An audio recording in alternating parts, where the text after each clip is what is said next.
Good evening, everyone. Welcome to the first in our new conversation series, The Portal, which asks the question, if we're facing a new normal, what should that normal be? And how can we build a world which is fairer, more just and sustainable post-pandemic? My name is Dr. Patrick Partak, and I'm the Director of the Social Impact Lab, the University of Southampton's community for students to gain knowledge, build skills, and lead through experience to lead sustainable social change. Now, this show is not just a conversation between me and the guest, but a prompt for a broader conversation we all need to be having. So if you have any questions or comments, do join in. Please post in the comments below, and we promise to read them out. For our first conversation, we're delighted to welcome Dr. Nazneen Ahmed. Nazneen is a writer and artist. She writes fiction for children, creative non-fiction, and poetry for adults, all of which are often inspired by the theme of migration, which was the topic of her work as an academic researcher and historian at University College London and the University of Oxford. She is currently writer in residence with the Southampton Stories Project at Southampton City Museums and previously at John Hansard Gallery and Southampton City Libraries. She runs writing workshops in schools, libraries, and community settings. She was selected for the 2016-17 round of Penguin Random House's Right Now Live mentorship scheme for underrepresented writers for her historical fantasy novel, which is aimed at readers aged 11 upwards. She's represented by Louise Lamont at LBA Books. So Nazneen, welcome to The Portal. Thank you very much. For those of you aghast because we're breaking lockdown rules, we live in the same household because we're married. So don't call the police. At least don't call them yet. And we may say something illegal, in which case you'll have to. But until then, hold fire. So let's start with just a question. Bit of a loaded question, I suppose. Difficult to answer. 3 small words. But how has lockdown been for you? Well, it's been a real mixed bag for me. I think it's been for many of us. Even from a day-to-day basis, hour to hour, things have been quite different, up and down. So I've been homeschooling concurrently with trying to redraft my novel, which has been an interesting challenge. I've been extremely anxious, like a lot of us have been, about uncertainty, about getting the virus, and about friends and family who are vulnerable. And at the same time as all those things, I've also felt this really strange sense of calm and contentment and happiness, even in this kind of terrible time. So yeah. What's been your go-to habit or practice during lockdown? What's kept you sane? Well, I'm an introvert and I need time on my own. That's a tough one. Living in the household with 2 others, it's who aren't introverts, has been kind of interesting. So getting up earlier and having a bit of time to myself and doing what is known as morning pages and writing 3 pages a day, just reflecting, trying to start my day positively and thinking about the day before and what I hope to achieve in that day has been really helpful for me. That I've been treasuring that morning period writing. Sometimes that would be the only writing that gets done. Yeah, but that's not something you started. That's something you had your practice. Yeah. You've had that practice. Yeah. You've continued it. Yeah. I suppose in terms of new practices, gardening has been something I've discovered during this time. We have a tiny urban garden, and I was always quite dissatisfied with it. And I've actually, in this period, come to really love that space, appreciate it, think about those who don't have any outdoor space at this time, and really try and utilize that space in a more positive and creative way. Nice, great. So for those who haven't yet read your article, we will have that in our show notes, so we'll share that with everyone once this is finished. But can you just talk us through the main points of the article? Right. The article's on Medium, and it is called A World Beyond Lockdown. And it's quite different to anything I've ever written before. Mostly I write imaginative fiction, and this is really a non-fiction piece reflecting on what I feel my own personal lockdown experience is telling me about the way my own routine and my schedule has an impact on my mental health. It's about the way in which consumption and purchasing things is tied up with my mental health, and how this period has enabled me to reflect on the relationship between them, and how they affect my anxiety and my well-being, and the ability to step back and slow things down, how that has really had an impact on my happiness levels. Yeah. Could you just say a little bit more about this notion of slowing things down, and how lockdown has enabled you to slow down? Okay. What's been the big difference from your kind of pre-lockdown life to lockdown? Well, I'll tell you about the moments that actually prompted me to write the piece, which was I do yoga. It's a big part of my life, and I've done it for a few years. On and off. And so, however, I've always struggled with one element of it, which is known in Sanskrit as shavasana, which is just that period at the end of your yoga practice where you're lying, you're breathing normally, your eyes are closed, you're lying flat on the ground, and you're just supposed to let go of everything and just stay in stillness for 5 minutes, or as long as you like.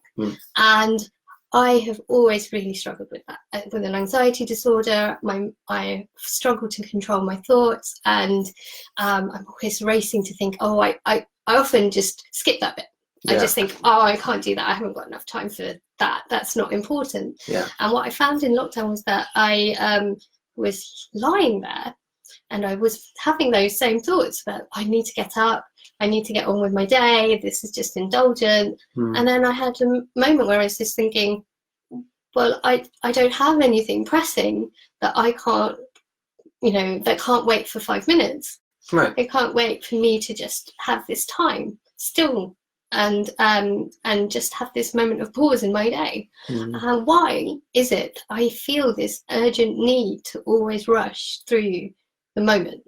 Why do I always feel like there's something that better that I need to be doing than being still? And that's where the whole thought practice, the whole of the article started to snowball from. And that notion of being pulled to do something, to be productive, when we're in the old normal, or when we're back into kind of when the economy is fully open, society is fully open, where does that sense of being pulled come from? Who is pulling you? What's pulling you? I connected it in the article, and I really believe that it is connected to capitalism and late capitalist time. I think that whole idea of productivity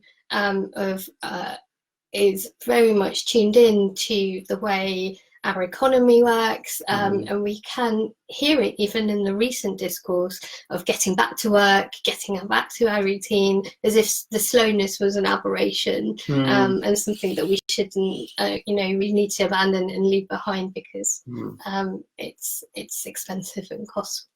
Yeah, and reminds me a bit of after the attack on the Twin Towers and George Bush, if you remember that, when he said, let's get everyone back shopping.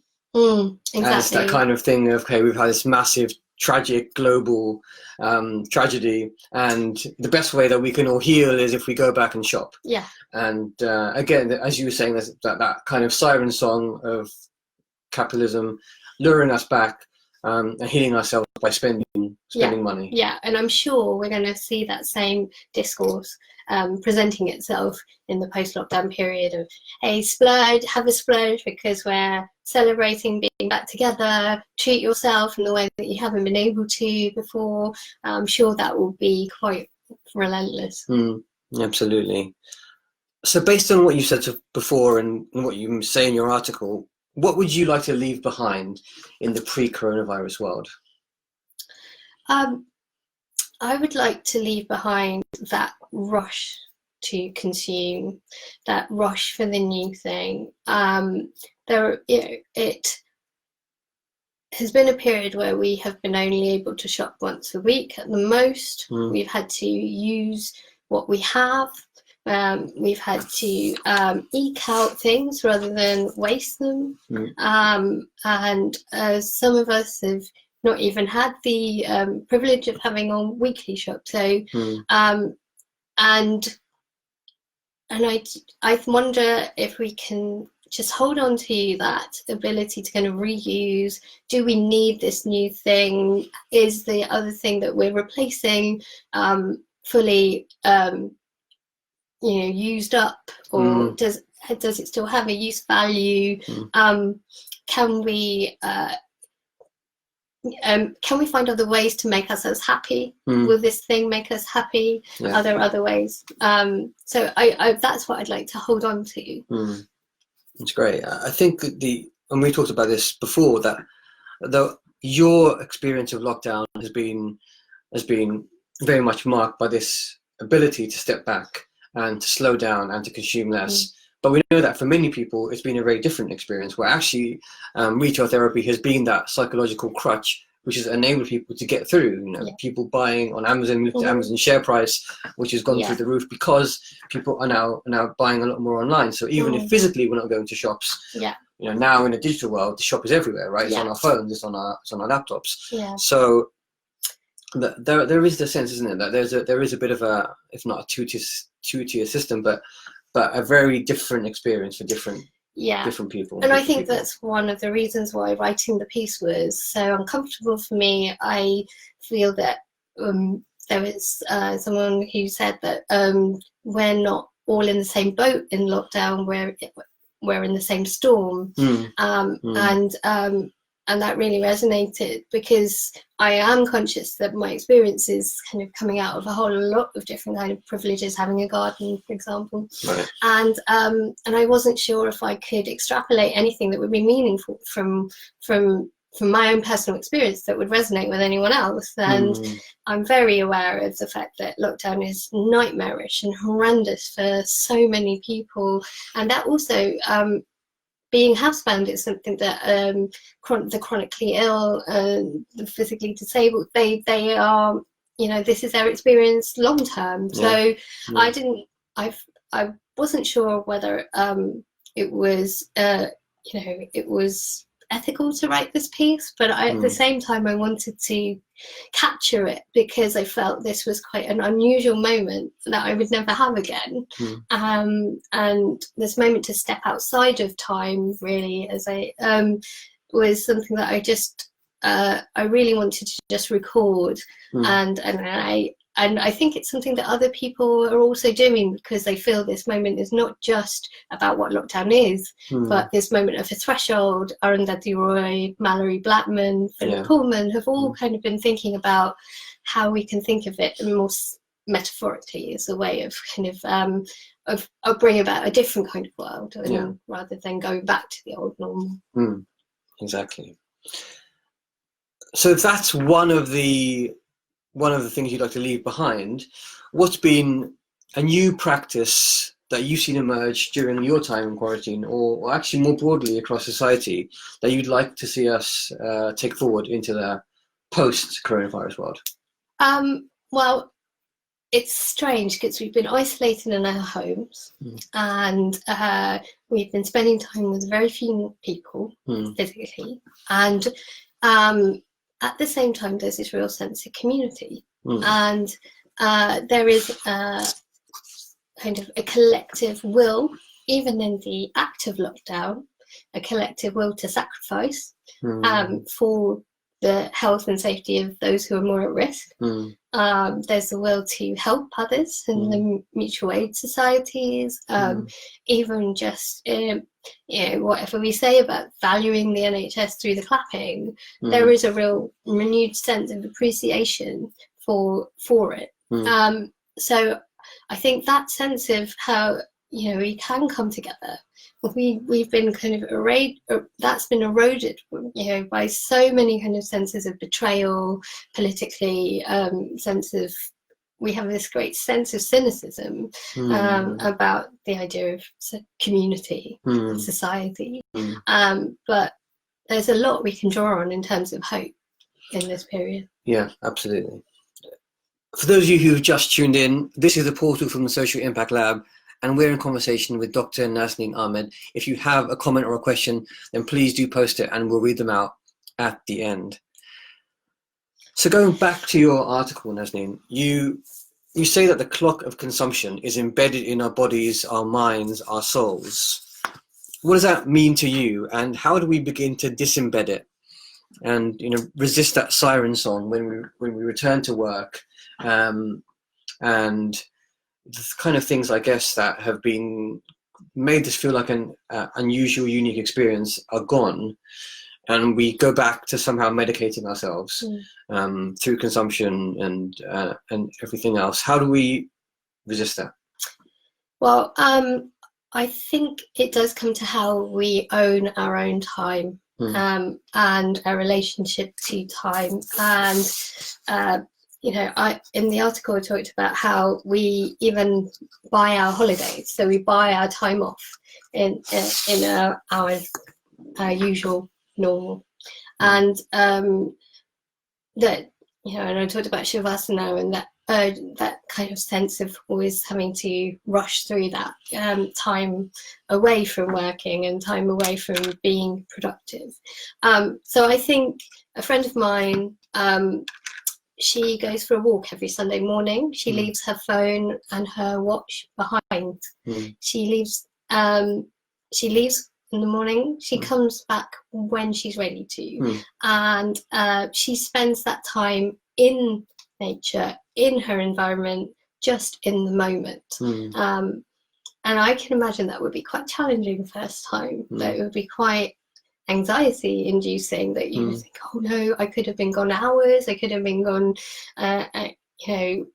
but at the same time I think it would be quite freeing. And so I think because that would be kind of occupying a different kind of time that's beyond.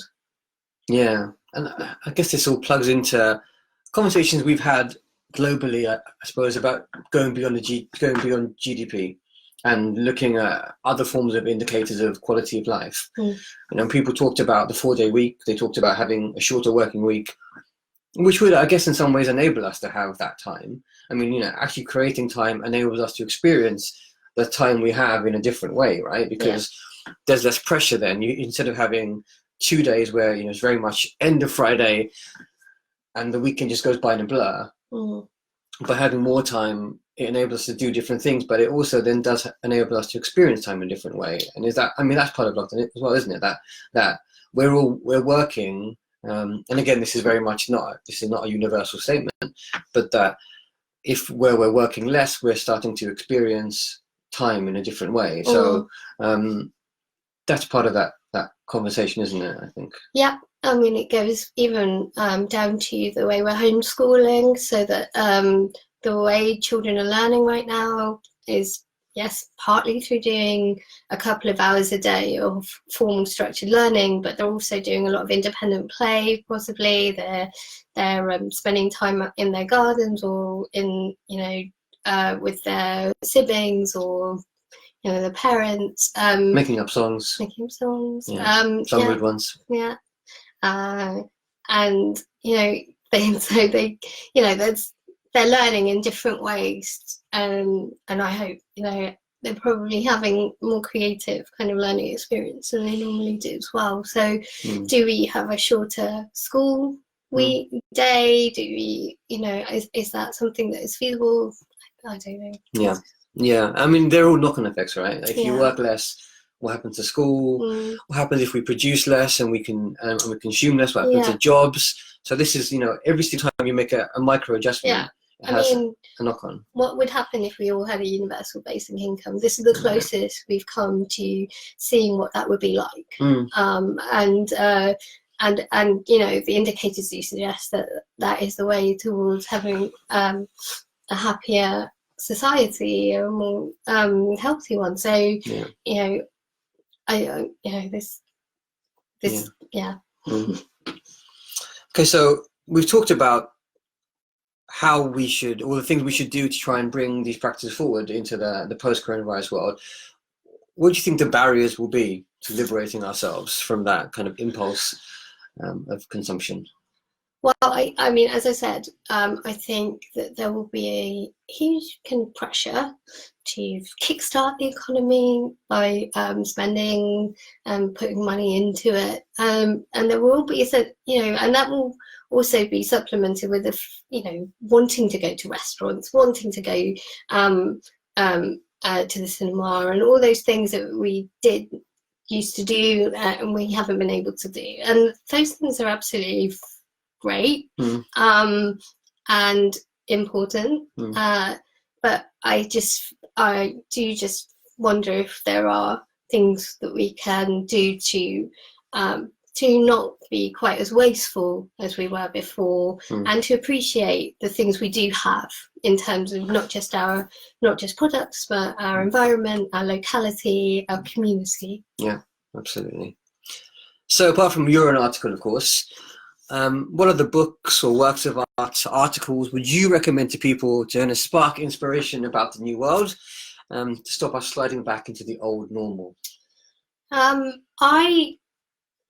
I've read I read a post about what lockdown is that really made sense of it for me right at the very beginning, and it's something that's always been coming back to me when I've been struggling to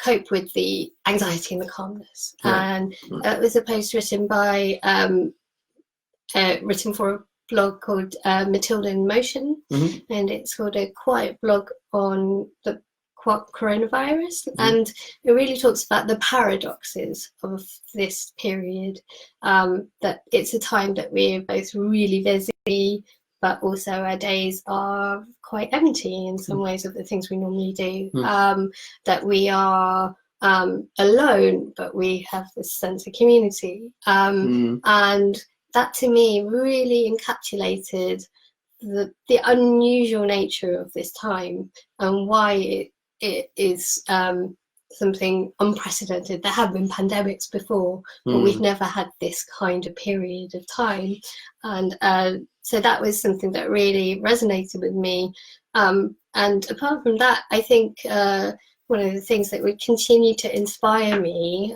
into the post-lockdown world is really books that really and art and creative kind of interventions that really enable us to appreciate our landscape, our environment, the things around us,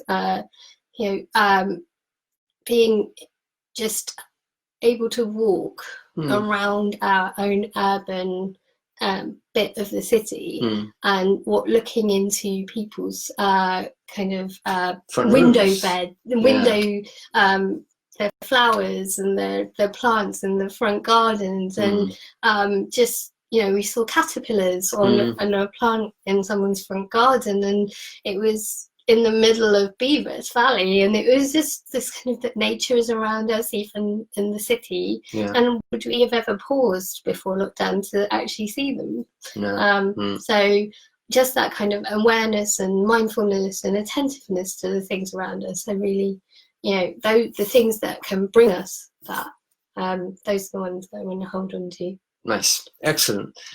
Thank you so much. So time now for some questions. So before that, I just want to speak about one thing that you mentioned before, and I want you to make the point again. So when we talk about art, obviously art sustained us during lockdown, but art's one of the things that's going to be in peril post-lockdown. So could you just say something about how we value that and why we need to? So I'm a freelance writer and artist, and in this period of lockdown, I am currently earning nothing. And but I'm writing, I'm drawing, and I'm producing work, and people are reading more now. They are listening to music, they are consuming films. There's all kinds of cultural production that has helped people through this time. And you know, whenever we've had recessions or periods of austerity before, the first things that get cut are libraries and art and the arts. They're seen as an indulgence. They're seen as something that is great for times of economic posterity. But when we've got to make cuts, you know, and we have to, those are the first that we need to cut. And I'm very worried about the kind of post-lockdown period, that this will be part of the discourse, that you know, funding will be will just shrivel up, and that artists and writers who've actually sustained us will really be struggling. And I really want everyone who's if you've read a poem, if you've seen a painting, or if you during lockdown that has made a difference to you, that to remember the artist behind that, to remember that if we come to that point, that we need to also protect those artists and recognize, and you know, recognize the labor that's involved in making that work, and to protect it. So. Absolutely. I mean, in some ways, I guess it patches into that argument about a new configuration of the economy, right? And this idea that what do we value? Well, access to art, it should be one of those things, right? Yeah. And so it does. This is a really important argument. So yeah, a plea for the arts. So let's continue to support the arts wherever we can. Right. So we've got some questions coming in. So we will now have a look at them, if my computer allows me to scroll down.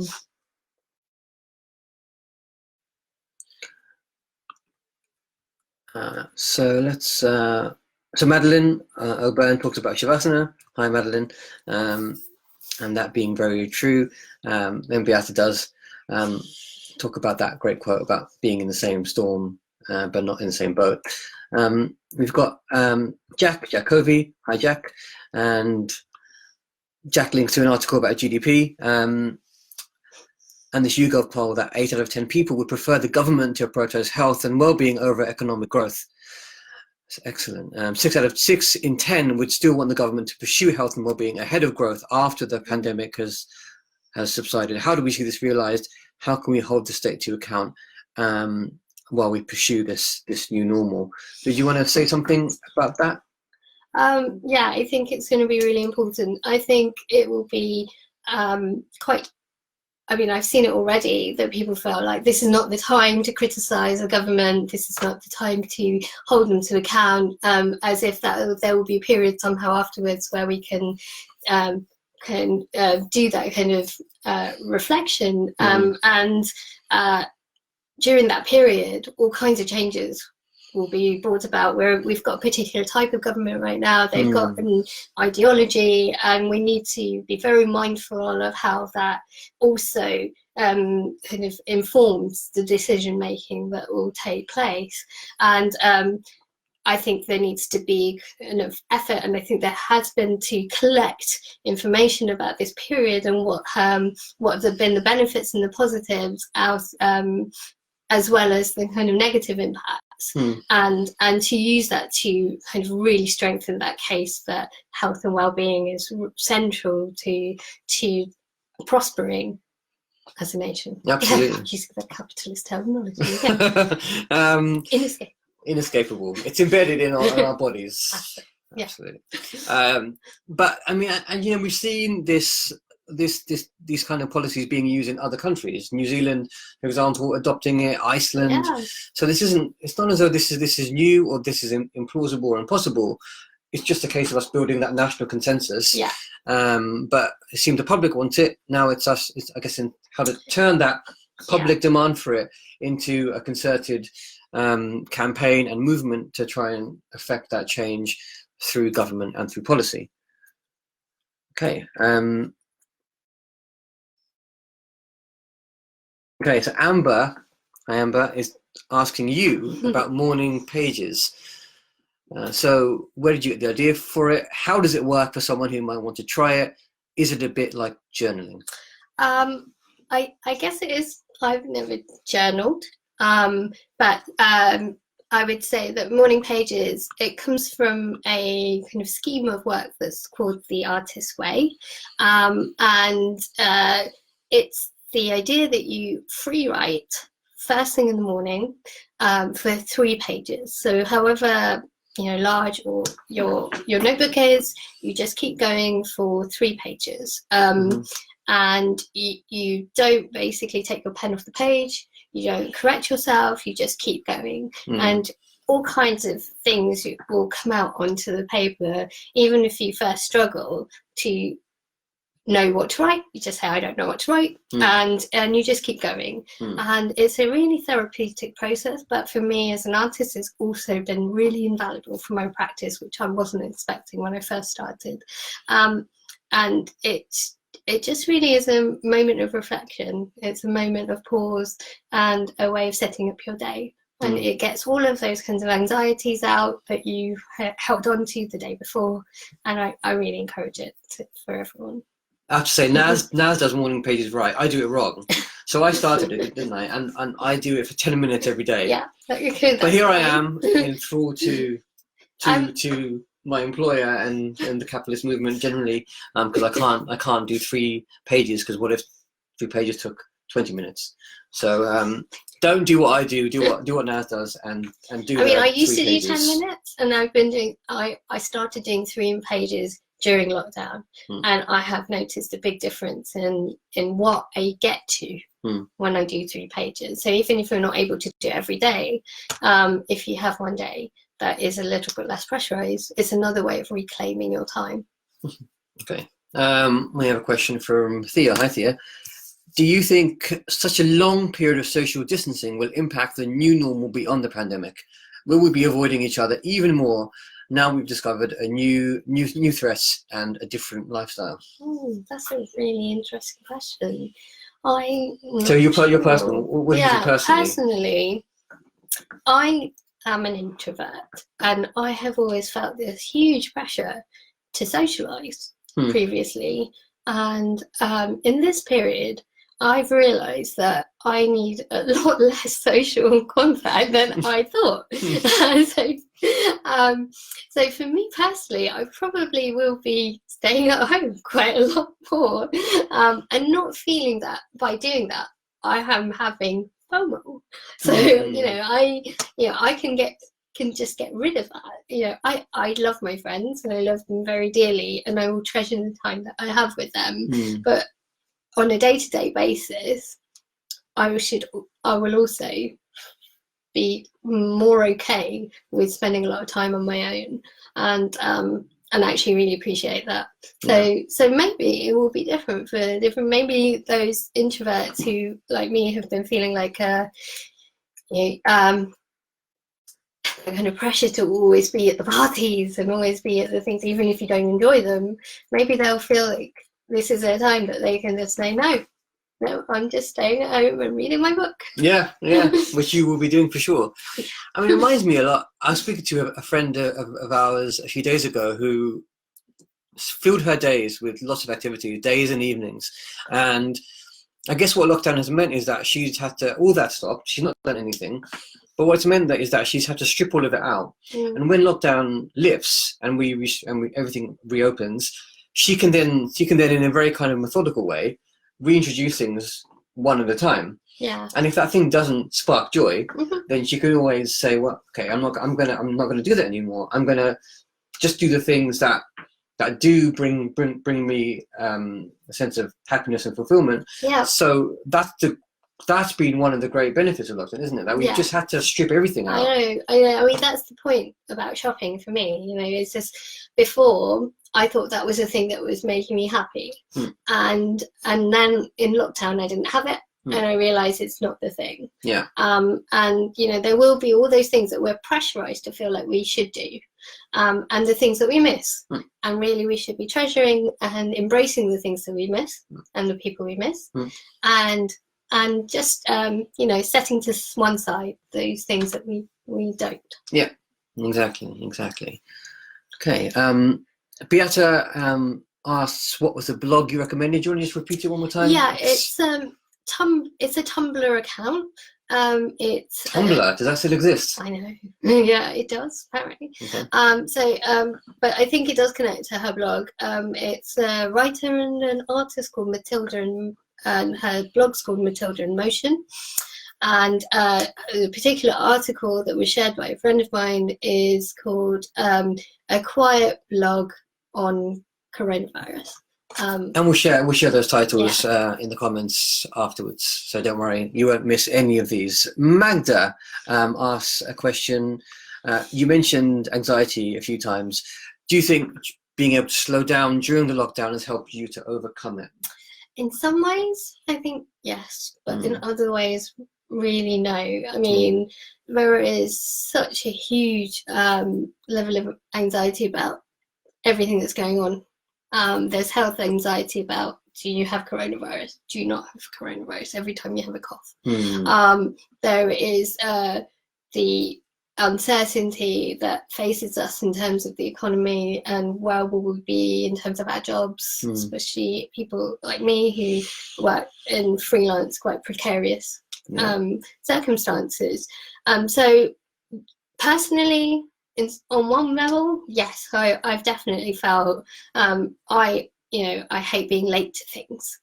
You do? I really hate being late to things, and I've not had to deal with being late for anything recently, and that's been hugely freeing. And but at the same time, there's all this other these other levels of anxiety take place at the same time. We've got a question here from Mika. Hi, Mika. I loved reading your article and found it so relatable, especially constantly chasing the short-lived contentment I feel when treating myself. I wonder how you think the nation's mental health will be affected following the pandemic, and do you think the government should invest more money into mental health services? Absolutely. This is, our mental health services are not fit for purpose right now as it is. I think the mental health service at the moment is really plugged into getting people back into work, being more productive, rather than their actual well-being and long-term kind of happiness. And we do not have the tools, we do not have the expertise, we do not have the resources to enable people with longer term conditions to thrive. And yes, I think there will be a lot of trauma after lockdown that will need to be kind of addressed, and people will need support for that.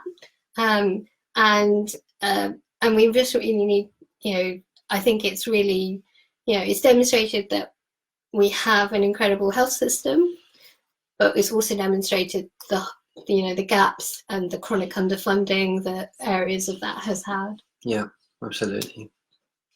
Again from Beata, do you reread your old? It says reread your old. Do you reread your old? So morning pages or let them go? Okay, that's a really interesting question. So I can't remember the name of the artist who created The Artist's Way, but she recommends that you do not read your first morning pages for about 6 weeks when you first start doing them. So because I think they make you self-conscious, they will make you kind of more aware of what you're writing instead of being in the moment. And I think that's really good advice. And then she says almost to leave them for a year sometimes, so that you can go back and read them later. I have been using mine kind of quite practically as well to solve problems with my novel plot. So I'm having to kind of go back into them, and I coincidentally started a new notebook on the first day of homeschooling. So this notebook is really a chronicle of lockdown in our house. So in a way, this one will be quite different for me. And I was actually reading a few of the pages to see, how many different things we've kind of gone through during this period. So Yeah, I think it's great. I think if you start, you refrain from reading them, but later on, if you like to, yeah.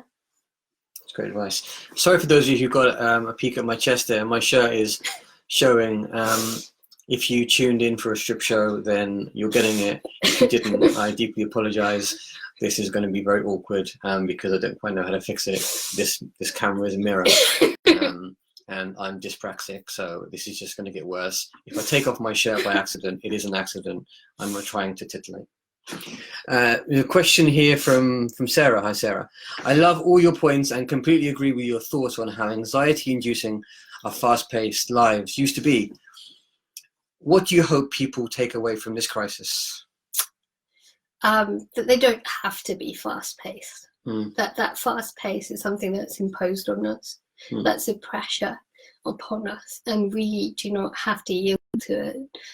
If it is having a toll on you, you need to find a way to step back from it. It's good advice. Rebecca. Hi, Rebecca. Do you think cultural organizations will suffer financially as they lose our business? Now, some of us have realized it's okay to stay home. Yeah. Or no longer afford to attend art activities due to economic repercussions. How do we keep our creative industries going in the new economic climate? And there is just a response here from Madeline. There's also the question of safety in attending activities and events. This is likely to affect organizations for a considerable time. Yeah. It is. I'm seized with anxiety even as a result of that question. In Southampton, where we are, we have seen our local theatre, Nuffield Theatre Southampton, go into administration as a result of the coronavirus crisis. And, you know, that's the first fear of many. And we do need to support them. You know, they are hubs for our communities. They are, you know, they are employers. They are community centres. They, you know, they're so multifaceted, and I think that we, you know, need to kind of treasure them and fight for them in this period. So we need to articulate what they mean, what the value is. This is a question that we've been trying to address in the arts and the creative industries for a long time. What is the value of the arts? Well, how do we measure that? How do we, you know, articulate that? And, you know, in this lockdown period, I think it's become slightly clearer as to what value they do have. But we need to, you know, we need to be prepared to fight for them collectively. Great. Okay. Well, we're coming, sadly, rapidly to the end of this show. So I just want to say, firstly, thank you very much, Nazneen, for coming all this way. From the... It was an arduous journey. Yeah, it was arduous. From downstairs. But you made it. Dining room. So thanks very much. Thanks very much for your time. We appreciate also that you're a freelancer, so it's difficult for you to give up your time. So thank you very much. If you want to follow Nazneen's work, you can find her on Insta at Nazneen372 and Twitter at Nazneen372. Don't ask me why it's 372. Don't ask her why it's 372. We've been married for almost 8 years, and I still don't know. We'll post links to all the articles we discuss here on this page in the next day or so. If this is your first time tuning into our events, I hope you enjoyed it. Please join us at our Facebook page by searching University of Southampton Social Impact Lab and visit our website sutton.ac.uk/SI Lab. If you liked this episode, please give us a like, post a comment, or share our next conversation event with your friends and loved ones. Next week, we'll have another brilliant speaker for you, so stay glued to our Facebook page for details. Until the next time, stay safe and take care of yourselves, and join us in building a world in which we can all thrive. Bye.